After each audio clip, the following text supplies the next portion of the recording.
அதிமுக இருந்து அமைச்சர்களாக வரப்போறாங்க, அவ்வளவுதான். அடுத்து விஜயபாஸ்கர் வராரு, இவர் வராரு, அவர் வராரு, வந்த உடனே அமைச்சரவையில இந்த பொறுப்பு கொடுக்க போறாங்க. சரத்குமார் அவர்கள் ஒருவேளை அமைச்சரவையிலிருந்து நீக்கப்பட்டா இந்த அதிமுக அமைச்சருக்கு தான் அந்த இடத்தை கொடுக்கலான்னு இருக்காங்க அப்படின்னா பேச்சுவார்த்தைகள் போதாமே. நாளைக்கு காலையில அறிவிப்பு வந்துருமாமே. அப்படியா?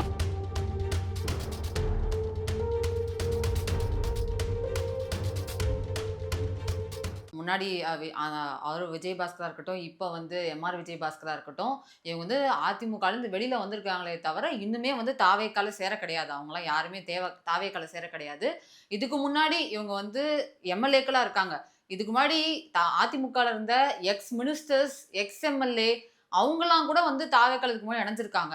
வந்த உடனே ஏதாவது போஸ்டிங் கொடுத்தாங்களா? இல்ல. இதுவரையும் எந்த போஸ்டிங்கும் தர கிடையாது. இதுக்கு முன்னாடி எப்படி தாவேக்கா சிஸ்டமேட்டிக்கா ஒர்க் பண்ணாங்களோ, மாவட்ட செயலாளர்ல இருந்து எல்லாருமே ஒர்க் பண்ணாங்களோ, அதே மாதிரி தான் இப்பயும் ஒர்க் பண்ணிட்டு இருக்காங்க. எந்த புது பதவியும் யாருக்கும் இதுவரையும் கொடுக்க கிடையாது சொல்லப்போனா. அதாவது தாவேக்கா ஆட்சி அமைஞ்ச பின்னாடி தாவேக்கால அதிமுகல இருந்து இணைஞ்ச யாருக்குமே தாவேக்கால இன்னும் எந்த போஸ்டிங்ஸும் தர கிடையாது. அப்படியே நீங்க சொல்ற மாதிரி சரத்குமார் அவர்கள் ஒருவேளை பதவி பறிக்கப்பட்டு திருப்பி வேற யாராவது உட்கார வைப்பாங்க. அதாவது அதிமுகல இருந்து வரவங்க உட்காரப்பட்டாங்கன்னா அது அந்த மாதிரி நடக்க வாய்ப்பு இல்லை. ஏன்னா தாவேக்கால அந்த எக்ஸ் மினிஸ்டர்ஸோ இல்லை எக்ஸ் எம்எல்ஏஸோ ஜாயின் பண்ணும் போதே அவங்களுக்கு கண்டிஷன்ஸ் அப்ளை அப்படின்ற மாதிரி சில விஷயங்கள்லாம் சொல்லியிருந்தாங்க. என்ன அப்படின்னா, நீங்க தாவேக்காக்கு வந்துட்டீங்க அப்படின்னா எந்த லஞ்சமும் வாங்கக்கூடாது, தூய அரசியல் தான் பண்ணணும், தாவேக்கா ஆட்சியோட முக்கிய கொள்கையே லஞ்ச லாவணியம் இல்லாத ஒரு ஆட்சியா தான் இருக்கணும் அப்படின்ற மாதிரி விஷயங்கள் சொல்லியிருந்தாங்க. அதே மாதிரி பொறுப்புகள் என்ன மாதிரி பொறுப்புகள் வழங்கப்படும்னா, இதுக்கு முன்னாடி விஜய் மக்கள் இயக்கத்துல இருந்து தொடர்ந்து விஜய் அவர்களோட டிராவல் பண்ற நிறைய பேர் இப்ப கட்சி பொறுப்புல இருக்காங்க. அவங்களுக்கு தான் ஃபர்ஸ்ட் பிரியாரிட்டி கொடுக்க முடியும். அடுத்த பிரியாரிட்டி தான் நீங்க அப்படிங்கிற மாதிரி ஒரு விஷயத்தையும் கண்டிஷன்ஸ் அப்ளையா முன்னாடியே புசி ஆனந்தா இருக்கட்டும், இல்ல ஆதவர்ஜுனா அவர்களா இருக்கட்டும், இவங்க எல்லாருமே சொல்லிட்டாங்க. அப்படி இருக்கும்போது இவங்க வந்துட்டா இவங்க ஒரு பதவி ஆசைக்கோ இல்ல அவங்கவுங்க சுய விருப்பப்பட்டு தான் வராங்களே தவிர, இந்த பதவி தருவாங்க, அந்த பதவி தருவாங்க, அந்த குதிரை பேரம் அப்படின்ற மாதிரி விஷயங்கள்லாம் இருக்காது சார். மேபி இதுக்கு மேல தான் நம்ம என்னன்னு பார்க்கணும் அது. இல்ல, ஏற்கனவே இதுவும் கூட வருது.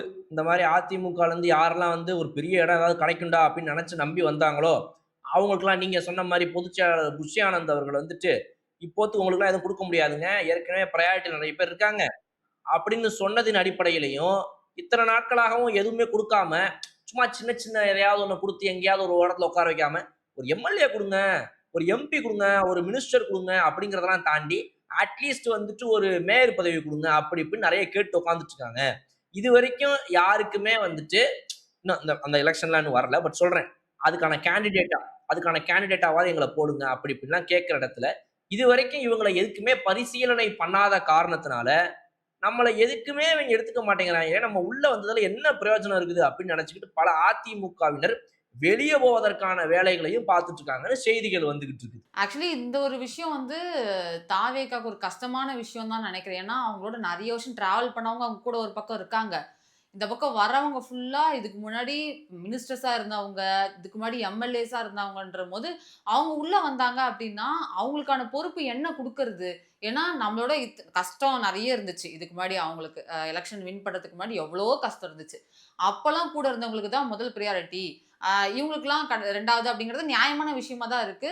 இப்ப எப்படின்னா தாவேக்கால போய் இணையறோம் அப்படின்னா எந்தவித கட்சி ஆசை எந்தவித பதவி ஆசையும் இல்லாம மக்கள் பணி செய்யணும் அப்படின்னா மட்டும்தான் தாவேக்கால இணையணும் அப்படின்ற ஒரு விஷயம் இருக்கிறது நல்ல விஷயமா தான் சார் பார்க்கணும். தமிழ்நாடு பிரைவேட் ஸ்கூல் அசோசியேஷன்ஸோட ஹெட் அவர்கள் ரீசெண்டா ஒரு இன்டர்வியூ கொடுத்திருந்தாரு. அதுல நாம இதுக்கு முன்னாடி நிறைய விஷயம் கேள்விப்பட்டோம். அவங்க ஒரு என்ஓசிக்கா இருக்கட்டும், ரினிவலுக்கா இருக்கட்டும், எல்லாத்துக்குமே எவ்வளவு லஞ்சம் வாங்கினாங்க கடந்த ஆட்சியில அப்படின்ற மாதிரி விஷயங்கள்லாம் பேசினாங்க. அது எப்படி வாங்கினாங்க அப்படிங்கிறத அவர் எக்ஸ்பிளைன் பண்றாரு.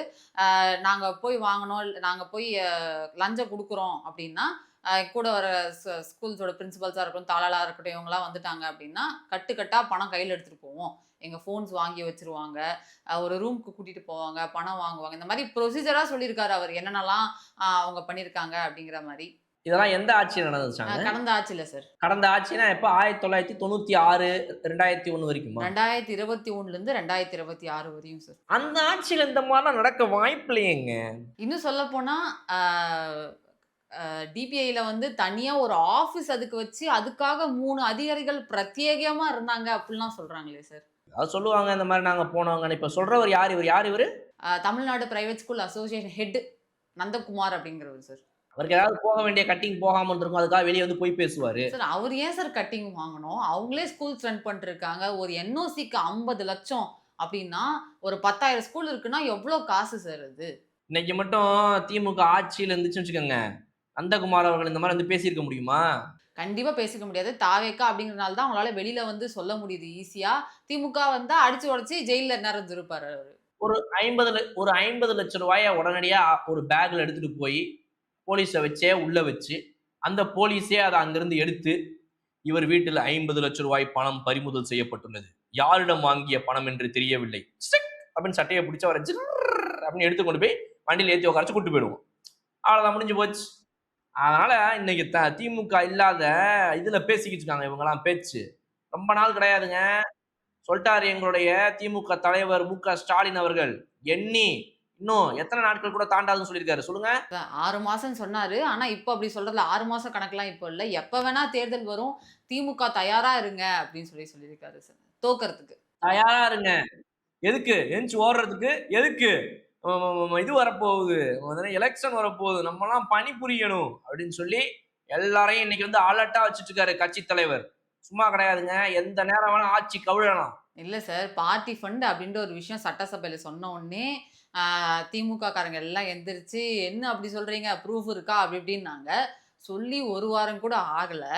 இந்த பிரைவேட் ஸ்கூல் அசோசியேஷன் ஹெட் இந்த மாரி சொல்றாரா? அதுக்கடுத்து முன்னாள் அமைச்சர் சிவசங்கர், அவரு அட்லி பத்திலாம் சட்டசபையில பேசுறாரு. இதெல்லாம் பேசுவாரான்னு தெரியல. அவரு பிஏவ வச்சு, அவரு பிஏ கிட்ட வந்து எஸ்எஸ்ஐ அதிகாரியா முன்னாடி ரிட்டயர்டா இருந்த ஒருத்தர் வந்து தான் மகனுக்கு வந்து போக்குவரத்துல வேலை வாங்கி தரேன்னு சொல்லிட்டு, அவர்கிட்ட ரூ. 35,00,000 வந்து குடுத்துருக்காரு லஞ்சமா.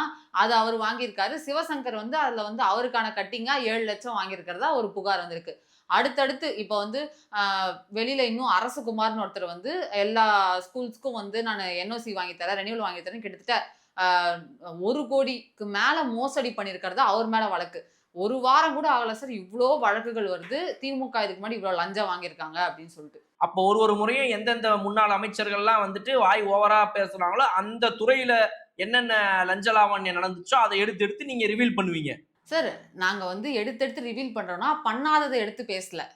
பண்ணத சொல்றோம். அவ்வளதான். அப்ப அதாவது இப்ப தாவேக்கா அரசு என்ன தெரியுமாங்க பண்ணுது? எந்த அமைச்சர், எந்த முன்னாள் அமைச்சர டார்கெட் பண்ணலாம் அப்படின்னு ஒரு கூட்டம் தொடர் நடத்துது. பேச்சுவார்த்தை நடத்துது. எந்த முன்னாள் அமைச்சருடைய ஸ்கேம எக்ஸ்போஸ் பண்ணலாம்? அவங்களுடைய செய்த தவறுகள மக்கள் முன்னாடி எடுத்துட்டு போய் மக்கள் மன்றத்துல நிறுத்தலாம்ன்னு காத்துட்டு இருக்கு. அப்ப அவங்களுடைய கூட்டத்துக்குள்ளேயே பேசுறாங்க. "அண்ணே இந்த அமைச்சர போலாண்ணே. அண்ணே இந்த அமைச்சர்ட்ட போலாண்ணே. இவர் தான் நெறைய அடிச்சிருக்காரு. அவர் தான் நெறைய அடிச்சிருக்காருன்னு" அந்த ஒவ்வொரு முன்னாள் அமைச்சரையும் லிஸ்ட் போடுறாங்க. இங்கி பிங்கி பாங்கி போட்டாலும் யாருன்னு சூஸ் பண்ண முடியலையே. என்ன பண்ணலாம்? சரி ரைட். நம்ம சட்டசபைக்கு போவோம். யாரெல்லாம் ரொம்ப ஓவரா பார்ட்டி ஃபண்ட் எங்க எடுத்து காட்டுங்க பார்ப்போம் அப்படின்னு வாய விடுறாங்களோ, அவங்கள அப்படியே புடிச்சிட்டு வந்து அழகா அவங்களுக்கான வேலைய மட்டும் பார்ப்போம் அப்படின்னு. இப்ப அதே மாரி தான் நீங்க சொன்ன மாரி அன்னைக்கு எந்திரிச்சு நின்னு பேசினாருன்றதுக்காக சிவசங்கராக இருக்கட்டும். ஆ அந்த மாரி. இன்னைக்கு வந்து என்ன மாரி ஒரு அரசு நடக்குது பாருங்க நீங்க. தவறு பண்ணா புடிச்சு உள்ள வைப்பீங்களாங்க நீங்க? அ ஒருத்தங்க லஞ்சம் வாங்குனாங்கன்னா, அத வந்து போட்டு குடுப்பீங்க. அந்த லஞ்சம் வாங்குனாங்கன்னா, அவர வந்து ஜெயில்ல தூக்கி வைக்கிறதுக்கான வேலைகள பார்ப்பீங்க. ஒருத்தர் லஞ்சம் வாங்குனாரு அப்டின்னா வந்து அத வந்து என்னங்க மண்டைய மண்டைய ஆட்டிட்டு இருக்கீங்க நீங்க? தப்பு பண்ணா தண்டனை கிடைக்க தானே சார் செய்யணும். அதுக்குன்னு தப்பு பண்ணவங்கள இப்ப எப்படி ஆ அதுக்கு முதல்ல தப்பு பண்ணணும்லங்க. லஞ்சம் தானேங்க வாங்குனாரு அவரு. என்னங்க தப்பு பண்ணாரு இப்ப அவரு? சார் லஞ்சம் வாங்குறது தப்பு சார். லஞ்சம் குடுக்குறதும் தப்பு, லஞ்சம் வாங்குறதும் தப்பு. அப்டின்னு யார் சொன்னா உங்களுக்கு? அப்டின்னு யார் சொன்னா? எந்த சட்டத்துல எழுதியிருக்கு? லஞ்சம் வாங்குனா தப்புன்னு எந்த சட்டத்துல அப்போ எழுதியிருக்கு? டிஎம்கே கவர்ன்மென்ட் வந்து இத்தன நாளா லஞ்சம் வாங்குறத நார்மலைஸ் பண்ணியிருக்காங்க அப்படின்னு நீங்களே ஒத்துக்கிறீங்களா சார்? அப்ப இத்தன நாளா டிஎம்கே, ஏடிஎம்கே 2 கட்சிகளுமே வந்து அவங்களோட லஞ்சம் வாங்குறத வந்து நார்மலைஸ் பண்ணியிருக்காங்க அப்படின்னு நீங்களே ஒத்துக்கிறீங்களா? அதாவது கட்சியினர் நார்மலைஸ் பண்ணதெல்லாம் பழைய கத. இப்ப கட்சியுடைய தொண்டர்கள் அத நார்மலைஸ் பண்ணிட்டு இருக்கிறாங்க. புரியுதுங்களா? நீங்க எங்க இருக்கீங்க நீங்க? இப்ப நீங்க போயிட்டு சும்மா திமுகல இருக்கிற ஒரு 3, 4 பேரு, உங்க மேல வந்து நீங்க இந்த மாரிலாம் வீடியோல பேசுறீங்களேன்ற கடுப்புல இருப்பாங்க. அவங்ககிட்டலாம் போய் நீங்க உங்க பெர்சனல் லைஃப்ல சும்மா உட்கார்ந்து ஒரு 10 நிமிஷம் பேசுங்களேன். 1 டூ 1 இது வீடியோவோட முடிஞ்சு போச்சுப்பா. எதுக்கு பெர்சனல் லைஃப்ல போய் இத பத்திலாம் பேசிட்டு நீங்க ஒருவேள பேசாம இருக்கலாம். அப்படி ஒருவேள நீங்க முடிவு பண்ணி பேசலாம்னு உட்கார்ந்தீங்கன்னா, அவங்க கிட்ட நீங்க கேட்கிற கேள்விகள்லாம் சும்மா சரக்கு சரக்கு சரக்குன்னு இறங்குமா? அந்த கேள்விகளுக்குலாம் அவங்க சிம்பிளா என்ன தெரியுமா பதில் சொல்லுவாங்க? ஏன்னா நான் இப்ப தான் 2 நாளா அந்த சனி ஞாயிறுல பார்த்துட்டு வந்திருக்கிறேன். அதனால தான் சொல்றேன். திமுக மேல லஞ்சம் வாங்குனத தவிர்த்து, இந்த கரப்ஷன் எல்லாம் தாண்டி வேற ஏதாவது ஒரு குறை சொல்ல முடியுமா உன்னால? எனக்கு என்கிட்ட நான் இப்ப மெசேஜை காட்டுறேன், ஒரே நிமிஷம் அப்படியே இருங்க. இதுக்கு என்ன பதில் சொல்லுவீங்க நீங்க சொல்லுங்க. அந்த மாதிரி வந்து பகுத்தறிவு சிந்தனையாளர்களாக, முற்போக்கு சிந்தனையாளர்களாக நாங்க வந்துட்டு திமுகவையும், திமுக தொண்டர்களையும் இன்னைக்கு வளர்த்து வச்சிருக்கிறோம். பதில் இருக்கா உங்களுக்கு அதுக்காக? சார் நாங்குநேரில நடந்த சம்பவத்துக்குலாம் ஏன் சார் முன்னாடி இருக்க டிஎம்கே கவர்மெண்ட் எந்த பதிலும் சொல்லல? நாங்குநேரியில வந்து அன்னைக்கு நாங்குநேரினா என்னங்க? நாங்குநேரியை விடுங்க. நாங்குநேரி பொள்ளாச்சியில நடந்த சம்பவத்த மறந்துட்டீங்களா நீங்க? அதிமுக ஆட்சியில அன்னைக்கு பொள்ளாச்சியில் நடக்காத சம்பவமா? அதான் சார் பாலியல் வன்கொடுமைகளா இருக்கட்டும், இல்ல சாதி சண்டைகளா இருக்கட்டும், அதே மாரி நெறைய விஷயங்கள் நடந்திருக்கு. எல்லாத்துக்குமே ஏன் வந்து சமூக நீதிய பின்பற்றக்கூடிய டிஎம்கே எதையுமே பேசல? பெண்கள் பாதுகாப்புல கருத்துல கொண்டிருக்க டிஎம்கே ஏன் எதுவுமே பேசல? அப்ப இதுல என்ன கேக்குறாங்க பாருங்க. கரப்ஷன் தாண்டி நீங்க ஒண்ணு சொல்லுங்க சார். டிஎம்கே ஆட்சி பண்ற ஒரு ஸ்டேட்ல வாழ முடியாதுன்னு சொல்றதுக்கு. அதே மாரி பிரச்சாரத்துக்கு மு.க. ஸ்டாலின் அவர்கள் கரப்ஷன் தாண்டி தான் சார் நான் சொல்றேன். மு.க. ஸ்டாலின் அவர்கள் பிரச்சாரத்துக்கு நெறைய இடத்துக்கு போனாரா, ஒரு அம்மா மனு எடுத்துன்னு வந்து தராங்க. அவங்க வந்து கையில கூட டச் பண்ணாம அந்த மனுவ வாங்கி இப்படி குடுத்துட்டு அந்த அம்மாவ கால்ல விழுறாங்க, தள்ளி விட்டு போனாங்க. கரப்ஷன் தாண்டி இந்த மாரி விஷயங்களும் நடக்குது சார். அதாவது நீங்க என்ன சொல்ல வரீங்கன்னா, கரப்ஷன் தாண்டி மக்கள மக்களா பார்க்காம காசா பார்க்கிற இடத்துல இருக்கிறதுன்னு சொல்ல வரீங்க. இவ்வளோ காசு குடுத்தா அமைதியாயிடுவாங்க. மகளிர் உரிமை தொகை குடுத்தாச்சுல்ல, அவ்வளதான் இந்த ஓட்டுலாம் நான் இந்த இந்த வருஷம் எலக்ஷன்ல ஓட்டுலாம் நமக்கு தான். மகளிர் விடியல் பயணம் குடுத்தாச்சு. இந்த லேடீஸ்லாம் நமக்கு தான் ஓட் போட்டுருவாங்க. அப்படின்னு சொல்லிட்டு பின்னாடி போய் ஆ சார் முதல்வர் அவர்கள் சொன்னாரே சட்டசபையில அதே மாரி தான். ஓசி பஸ்ஸு, ரூ. 1000 கேஸு இந்த மாரிலாம் யாரு சார் கரப்ஷன் தாண்டி இந்த மாரி விஷயங்களும் நடக்குது சார். அதாவது மக்கள மக்களா பார்க்கிறதுல ஓட்டா பார்க்கிறது. அவைங்கள வந்துட்டு இன்னொன்னு 2வது சாதி ரீதியாக சில மக்களெல்லாம் வந்துட்டு அவங்க சாதி பேரையே சொல்லி பேசுறதுலருந்து ஆரம்பிச்சு, சாதி ரீதியாக இத்தன நாளா அரசியலவே மாத்தி வச்சு, இந்தந்த தொகுதியில இவன நிறுத்துனா இவன் தான்டா ஜெயிப்பான்ற மாரி வச்சு, அது ஏன்டா ஜெயிக்கிற? அப்படி ஏன்டா அந்த இடத்துல அவன நிறுத்துறன்னு கேள்வி கேட்டா, நான் எங்க சார் நிறுத்துறேன்? என்ன நிறுத்த வைக்கிறாங்க இந்த மக்களு. இந்த மக்கள் மனசுல ஜாதி இருக்குது. அவங்க அத எதிர்பார்க்கறனால தான் நான் அந்த இடத்துல அந்த ஆள நிப்பாட்ட வேண்டியது இருக்குது அப்படின்னு பதில் சொல்லிட்டு, அவன மாத்துறதுக்கும், அவன எப்படி கொஞ்சம் கொஞ்சமா மாத்தி, அவன எப்படியாவது இந்த 60, 70 வருஷம் முடிவுல, இன்னைக்கு அட்லீஸ்ட் இந்த 75 வருஷ திமுகவோட ஆட்சி முடிவுல, இந்த அரசியல் முடிவுல, இந்த 75 வருஷத்துல அவங்கள கொஞ்சம் கொஞ்சமா மாத்தி, கொஞ்சமாவது ஒரு பெட்டர் ஹியூமனா, ஒரு பெட்டர் சிட்டிசனா, ஜாதின்ற எண்ணம்லாம் இல்லாம அட்லீஸ்ட் மாத்தி வைக்கிறதுக்கு ஏதாவது ஒரு இடமாவது எடுத்தீங்களா? அப்படின்னு கேள்வி கேட்க வேண்டிய வகையில வச்சிருக்கிற விஷயமாக இருக்கட்டும். இல்ல இன்னைக்கு நீங்க எடுத்து பார்த்தீங்க அப்படின்னா வந்து திமுக வந்து ஊழலும் பண்ணுது. நீங்க சொல்ற மாரி வந்து லஞ்சமும் வாங்குது. அப்ப லஞ்சம்ங்கிறது வந்து பிரைபரி. நான் வந்துட்டு செய்ய வேண்டிய வேலைக்கு காசு வாங்குறது. ஊழல் அப்படிங்கிறது வந்துட்டு கவர்மெண்ட் உடைய ப்ராஜெக்ட்ல இருந்து பணத்த ஆட்டைய போடுறது. அப்ப இது 2யும் பண்றதே வேற வேற. ஜாதி ரீதியா இந்த மக்கள மாத்தி வச்சது 1. 3வது. 4வது மக்கள பணமா மட்டுமே பார்க்கிறது. 5வது மிக முக்கியமான விஷயம் குடும்ப அரசியல் பண்றது. இது எல்லாமே திமுகவின் பெருமைகள்ல வரும். நீங்க சொல்ற மாதிரி திமுகவின் தவறுகள்ல வராது. திமுகவின் பெருமை. புரியுது, புரியுது சார். புரியுதுங்களா? இந்த என்ன புரியுது? எங்க சொல்லுங்க? திமுகவோட தவறுகள்னு நாம இத சொல்லக்கூடாது. திமுகவோட சாதனைகள் அப்படின்னு சொல்லி சொல்றீங்க சார். அதனால தான் அந்த சாதனைக்கான பெரிய அடி தான் இந்த 2026 எலக்ஷன்ல இருந்திருக்கு. அத நம்மளால பார்க்க முடியுது. இதுக்கு முன்னாடி வந்து மேயரா இருந்த, எம்.எல்.ஏவா இருந்த, அ முதலமைச்சரா இருந்த ஒருத்தரே வந்து அவர தொகுதியில தோக்க முடியும் அப்படின்னா, இந்த மாரி சாதனைகளால தான் அப்படிங்கிறது வந்து தெள்ள தெளிவா தெரியுது சார். சரிங்க. நான் கடைசியா ஒரு கேள்வி கேட்கிறேன் இந்த வீடியோ முடிவுல.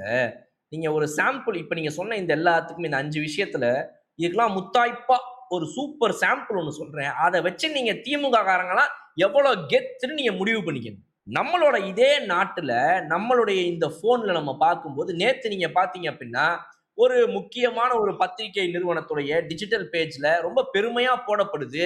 இந்த மாதிரி ஏதோ ஒரு நாட்டுல இருக்கக்கூடிய ஒரு பெண்மணி ஒருத்தங்க எம்.எல்.ஏவோ, எம்.பியோ, மினிஸ்டரோ யாரோ ஒருத்தங்க அவங்க பேண்ட் ஷர்ட்லாம் போட்டு அந்த நாட்டுல நியூசிலாண்டுன்னு நினைக்கிறேன் ஏதோ ஒரு நாடு. அந்த நாட்டுல அவங்க வந்து அவங்க குழந்தைய வந்துட்டு அந்த குழந்தைங்கலாம் வந்து மாட்டிக்கிட்டு வருவாங்கல்ல பேரண்ட்ஸ்லாம். அந்த மாதிரி ஒரு இத மாட்டிக்கிட்டு அதுக்குள்ள அந்த குழந்தைய உட்கார வச்சுட்டு, அந்த குழந்தையோட அவங்க வந்துட்டு பார்லிமென்ட்க்கு வர மாரி ஒரு ஃபுட்டேஜ். அடடா!